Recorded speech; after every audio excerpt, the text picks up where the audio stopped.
वाहिगुरु जी का खालसा वाहिगुरु जी की फतेह। गुरु प्यारी साध संगत जी, आप सबका हमारे इस चैनल सिख की अरदास में स्वागत है। जैसे कि अरदास के विषय में हम आपके साथ श्री गुरु नानक देव जी के जीवन पर आधारित कुछ साखियाँ श्रवण कर रहे हैं। उसी विषय को आगे बढ़ाते हुए आज हम आपके साथ गुरु साहिब के जनेऊ संस्कार की साखी श्रवण करने जा रहे हैं।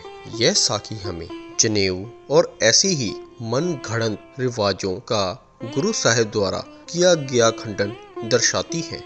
जनेऊ प्रथा हिंदू धर्म में बहुत ही प्रचलित प्रथाओं में एक थी, जिसका गुरु साहिब ने खंडन किया था। पुरातन समय के रिवाजों अनुसार इस प्रकार का खंडन बहुत ही हिम्मत का काम, क्योंकि पंडितों द्वारा इस प्रकार के कई रिवाज बनाए जाते थे जिस द्वारा मनुष्य धार्मिक गतिविधियों के लिए पंडितों और पुरोहितों के अधीन रह सके। तो आइए गुरु साहिब के जीवन पर आधारित इस साखी को हम श्रवण करते हैं। वीडियो शुरू करने से पहले अगर आपने अब तक हमारे चैनल को सब्सक्राइब नहीं किया है तो कृपया सब्सक्राइब करें और बेल आइकन को जरूर दबाएं ताकि आने वाली वीडियो की नोटिफिकेशन आपको मिल सके। जब श्री गुरु नानक देव जी 9 वर्ष के हुए तब उनके पिता मेहता कालू जी ने हिंदू धर्म के अनुसार अपने पुत्र का जनेऊ संस्कार करने का विचार बनाया। उन्होंने पंडित हरदयाल जी से विचार विमर्श करने के उपरांत दिन निश्चित कर लिया। घर में त्योहार जैसी रौनक थी। मेहता कालू जी ने सभी साक संबंधियों को न्योते भिजवाए। घर में हलवाई बुलवाए गए, कई प्रकार के पकवान बनाए गए।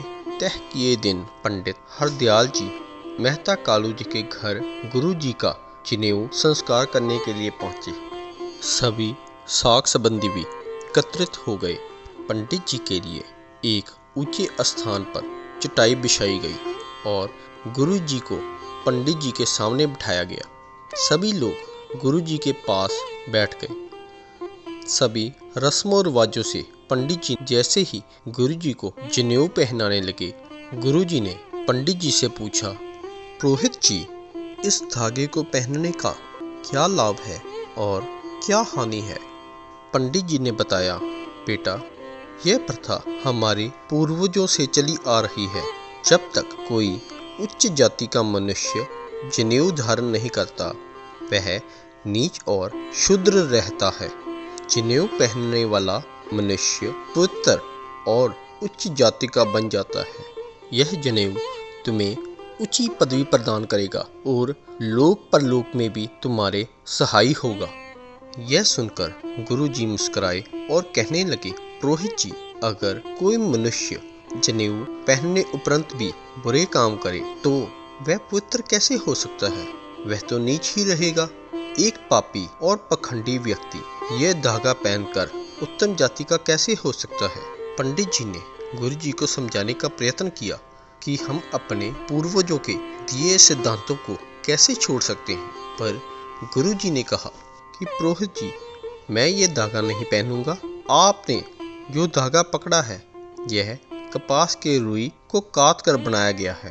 कुछ समय पश्चात ये मैला होकर टूट जाएगा, तब और पहनाया जाएगा।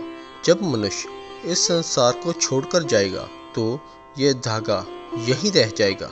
ये इंसान की आत्मा के साथ नहीं जा सकता।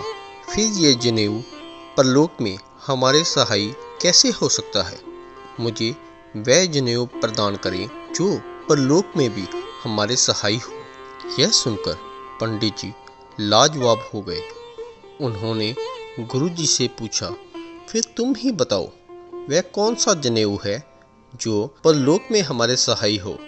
तब गुरु जी ने फरमाया, पुरोहित जी, इस जनेऊ को बनाने के लिए दया रूपी कपास, संतोख रूपी सूत, जत रूपी गांठ और सत रूपी वटने का प्रयोग किया जाता है। यह आत्मा का जनेऊ बन जाता है। इस जनेऊ को धारण करने से मनुष्य सदा अच्छे काम करता है। फिर जात धर्म कोई मायने नहीं रखती। जो व्यक्ति इस जनेऊ को धारण करे वह नीच जात का होते हुए भी स्वर्ण जात का बन जाता है। पंडित हरदयाल जी गुरु जी का यह प्रवचन सुनकर धन्य हो गए। उन्हें यकीन हो गया ये बालक कोई साधारण बालक नहीं बल्कि महाज्ञानी महाविद्वान है। साध संगत जी, आप श्रवण कर रहे थे गुरु नानक देव जी के जीवन पर आधारित साखी जनेऊ संस्कार। आने वाली वीडियो में हम आपके साथ गुरु नानक देव जी द्वारा गैया चुराने की साखी श्रवण करेंगे। कमेंट कर बताएं कि आपको ये साखी कैसी लगी। वाहिगुरु जी का खालसा, वाहिगुरु जी की फतेह।